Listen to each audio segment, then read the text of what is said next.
Assalamualaikum warahmatullahi wabarakatuh.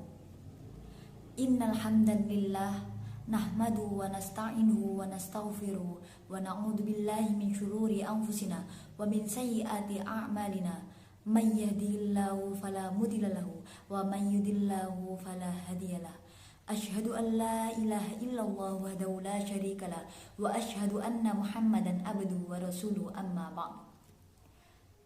Pertama-tama dan yang paling utama daripada cinta pandangan pertama, marilah kita haturkan puja dan puji syukur kepada Zat yang Maha Adil, yaitu Allah Subhanahu wa Ta'ala, yang mana Beliau telah memberikan nikmat kepada kita semua berupa nikmat kesehatan jasmani dan rohaninya, sehingga kita semua dapat berkumpul dengan keadaan yang sehat walafiat ini. Kedua kalinya, tak lupa sholawat berbingkai salam marilah kita panjatkan kepada junjungan alam, seorang pahlawan yang tak pernah makan bakwan, seorang proklamator yang tak pernah naik motor, yakni Nabi besar Muhammad Sallallahu Alaihi Wasallam. Berkat beliau kita dapat hidup tenang tanpa perang, hidup rukun tanpa pentungan.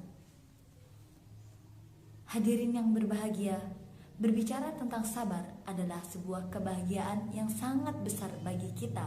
Apalagi tahun ini kita masih bisa bertemu dengan bulan Ramadan yang Masya Allah penuh berkah. Kira-kira apa hubungannya sabar dengan Ramadan?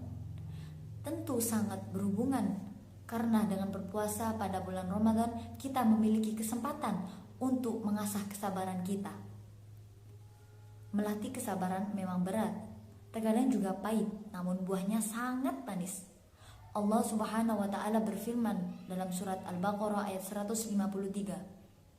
A'udzu billahi minasyaitonir rajim. Bismillahirrahmanirrahim. Ya ayyuhalladzina amanu ista'inu bis-sabri was-shalah. Innallaha ma'as sabirin. Yang artinya, wahai orang-orang yang beriman, mohonlah pertolongan kepada Allah dengan sabar dan sholat. Sungguh Allah berserta orang-orang yang sabar. Dalam ayat tersebut disebutkan bahwa Allah bersama orang-orang yang sabar. Apa yang lebih indah, apa yang lebih manis dari kebersamaan dengan Allah?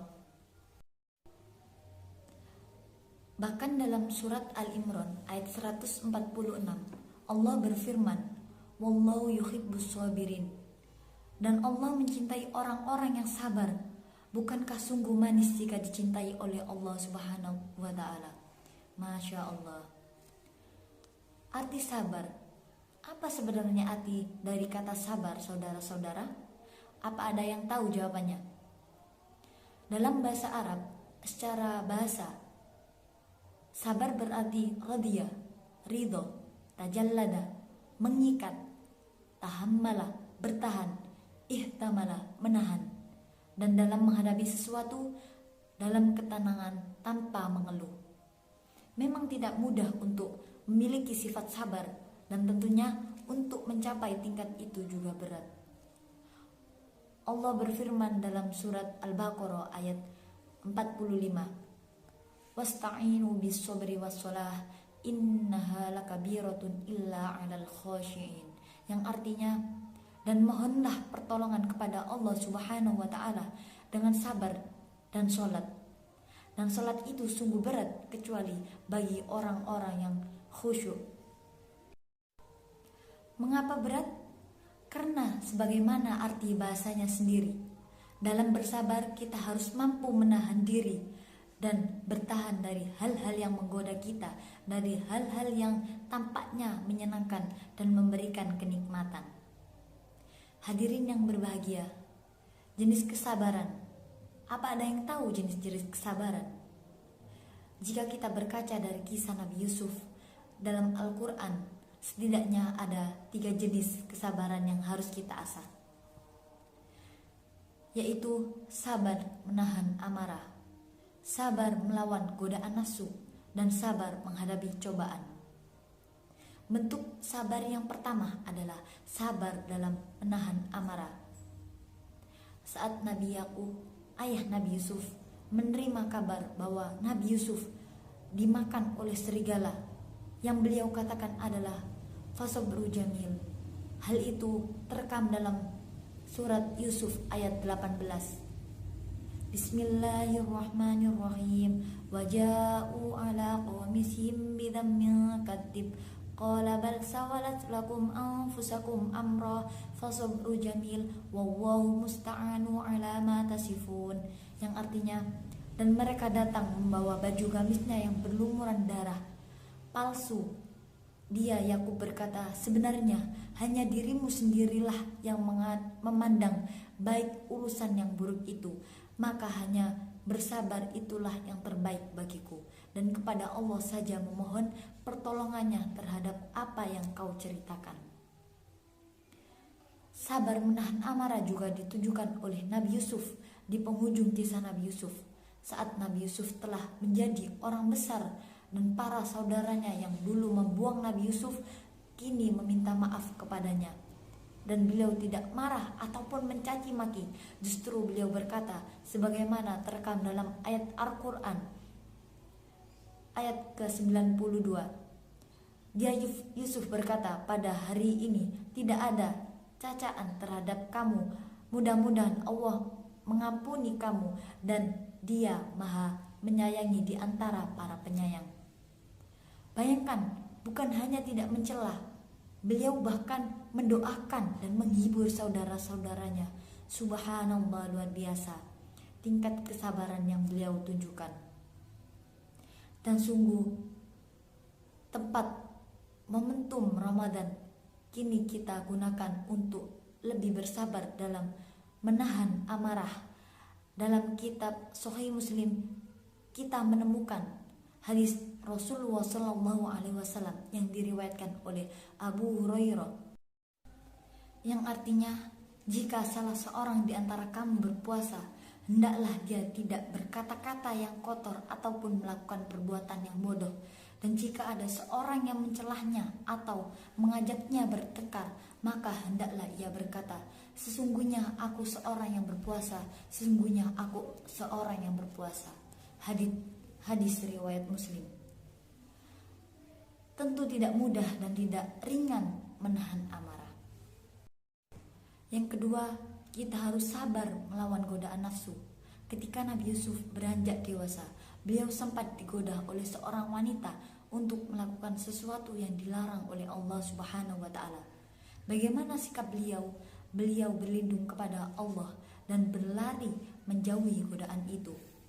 Dalam surat Yusuf ayat 23, Allah menceritakan kisah ini. Dan perempuan yang dia Yusuf tinggal di rumahnya menggoda dirinya, dan dia menutup pintu-pintu lalu berkata, marilah mendekat kepadaku. Yusuf berkata, aku berlindung kepada Allah, sungguh Tuanku telah memperlakukanku dengan baik. Sesungguhnya orang yang zalim itu tidak akan beruntung. Subhanallah. Yang ketiga, kita harus sabar dalam menghadapi musibah. Dalam surat Yusuf, Allah mengisahkan bagaimana raja bermimpi melihat 7 ekor sapi betina yang kurus, 7 tangkai gandum yang hijau, dan 7 tangkai lainnya yang kering. Nabi Yusuf mentakwilkan mimpi itu.